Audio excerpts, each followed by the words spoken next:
Well, good evening, everybody, or at least it's evening here. I would like to read you a story. It is winter time. It's almost winter time, and every winter, I love to read about the gingerbread men and women and children and pirates. This is the gingerbread pirate story, and it's written by Kristin Kladstrup, and it's illustrated by Matt Tavares.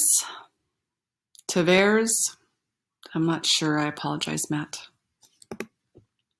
And the dedication says it's for my mother. And then Matt says it's for Molly. And I love those snowflakes on there. And it's called The Gingerbread Pirates. And Candlewick Press is the publisher. It was Christmas Eve, and Jim and his mother were making gingerbread men. "Let's make a pirate crew," said Jim. And so they did. The captain had a gingerbread cutlass and a peg leg made from a toothpick. I'm hesitating because I'm not sure if it's cutlass or cutlass. I think it might be cutlass. Jim loved him best of all. "You'd better leave some pirates out for Santa Claus to eat," said his mother. "Not Captain Cookie," said Jim. At bedtime, Jim took the captain to his room. "I wish you had a ship," he whispered as he climbed into bed. Then he lay awake, listening for reindeer hooves on the roof. Captain Cookie seemed to be listening too. I've never heard reindeer hooves on the roof. Oh, look at his hat. His hat. Where'd that come from? Look at his clock. He must like pirates. Jim fell asleep, but Captain Cook went on listening. "Where's my crew?" he wondered. "And who's this Santa Claus who wants to eat them up?" When the house was quiet, he swished his cutlass through the air. Fancy word for sword. He tested his peg leg. Tap, step, tap, step, tap, step. He climbed down into darkness. Then he ran. Step, tap, step, tap, step, tap.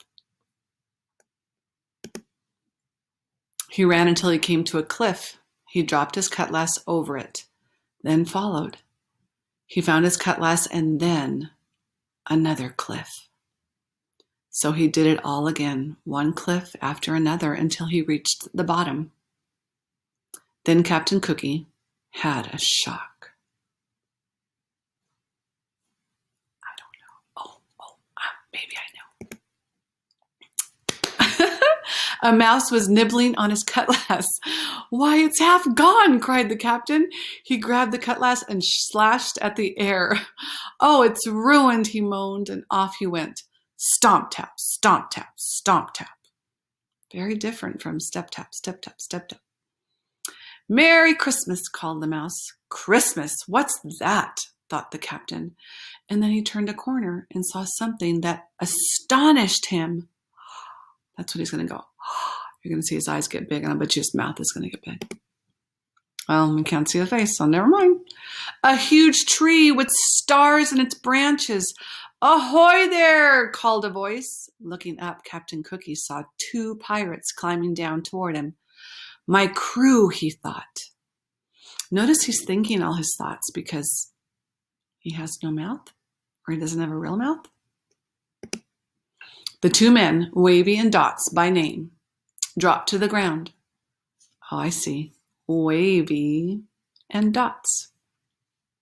They jumped right up, but the captain saw that Dots had broken his hand.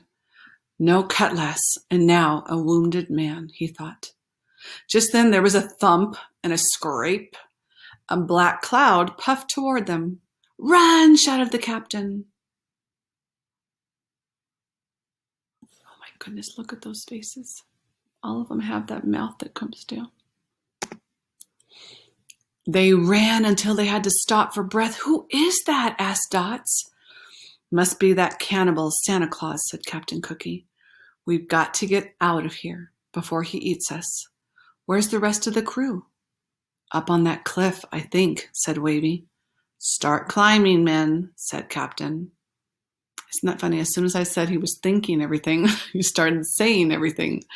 So before the words were he thought, and now it's he said, he said. Up they went. They're in jail, cried Dots when they reached the top. Save us, cried the pirates. Wavy and Dots kicked at the prison walls. They tried in vain to move the roof.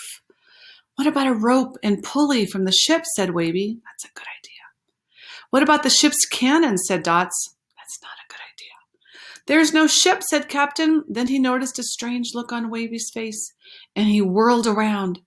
What he saw made him wish for his cutlass. Oh no. A gigantic man was leaning over them. Young Jim always leaves cookies for me, he said, but the plate was empty, so I came in here.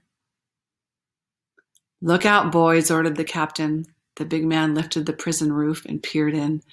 Don't you eat my crew, shouted the captain, raising his fists. Ooh, ooh. The big man blinked. This is your crew, he said. Yes, said the captain, and who are you? I am Santa Claus, and I swear by my sleigh, I won't eat your men. Sleigh? What's that? What kind of ship? That's right.